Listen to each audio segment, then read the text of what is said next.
everyone, and welcome to part 2 of our collage style inspired by Earth Day and terracotta sun art, which is really popular. I'm really excited to get started, so let's go ahead and do it. Today we're really focusing on the color wheel part of this project. Our first goal is to create tertiary colors in your color wheel. You create those by adding the right combination of primary and secondary colors, and I'll show you exactly how to do all of them. By the end of this, you should be able to explain to someone at home which colors are tertiary colors and be able to name what the color is. Today you'll need the paper that you already drew the sun on, as well as some coloring utensils. I'm going to use colored pencils, but it's completely up to you. Now, I know that making the suns can be really fun, but really the most important goal of this project we're working on is learning more about color theory and the color wheel, including primary colors, secondary colors, and tertiary colors. We're going to work on all of these today, and it might require you to overlap some colors. For that reason, crayons or colored pencils usually work the best, but it's really up to you on what colors you do. Make sure you follow along with me step by step on this though, or you won't know what colors to put in what order, and you won't know the difference really between primary, secondary, and tertiary colors. Alright, let's go ahead and get started when you're ready. So I have this part of my sun out that we already started from last time and my colored pencils, so I'm ready to color, and we're all going to start with the color red first. We're going to take the very top point of our sun and we are going to outline it nice and dark in a color red before we fill it in. You're going to go around the rays of the whole sun, and every single straight ray, so you'll skip all the curvy ones, are going to get filled in with the colors of the rainbow. Make sure you do them in the correct order. This is super important or your color wheel won't turn out right. They need to go red, orange, yellow, then green, blue, purple. Look at mine as an example and make sure that yours are in the same color as mine before you move on to the next part of this project. Now the colors that go across from each other are complementary colors like red and green because they look really good together. Purple and yellow are also complementary colors because they're directly across, so are orange and blue. If you were to mix complementary colors, you just get the color brown. So red plus green equals brown, and that's why we never want to mix those two colors, even though red is a primary and green is a secondary. Red, blue, and yellow are primary. We can mix red and yellow to make orange, and that's going to give us a nice color.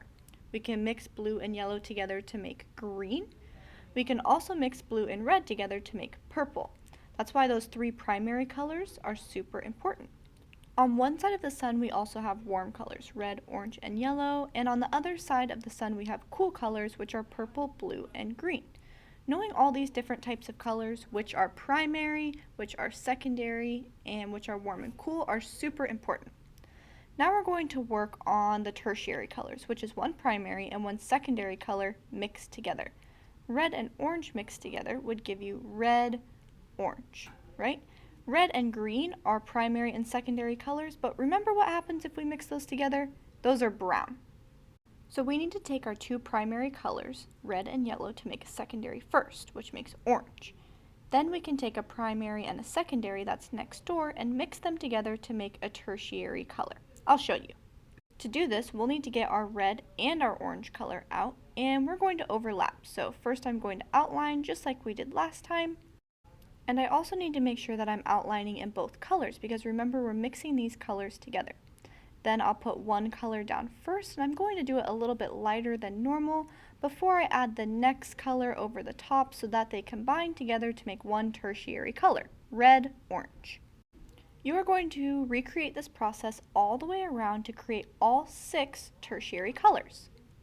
Here are a few tips. Yellow is a very light color and it doesn't go over the top very well. So you'll want to make sure anything that you mix with yellow, like this green yellow I'm doing, you do the bottom color really light so there's plenty of room for the yellow to go over the top. When you talk about these colors, you call them whatever the primary color is and the secondary color mixed together. Right now, I'm creating blue-purple because blue is the primary color and purple is the secondary color. So that's what order I say those in. If you are mixing paint colors with this, you'll want to make sure you mix exactly half of each one so it doesn't become more of one color than the other. I hope you had fun creating these suns. I hope you also learned something new about colors, the color wheel, and color theory. One last thing I wanted to mention is how art and the community interact with each other. Art and the community are really important working together because artwork is how we can tell stories and get our messages out. One idea on how you can get the message of Earth Day out is to hang your sun with these beautiful colors somewhere where other people might notice it, maybe by a window, on your refrigerator, and that way people around your neighborhood or even in your own home, if you hang it on your refrigerator, might be inspired to do something nice for the Earth as well. I hope you had fun with this project, and I will see you next time for art. Bye!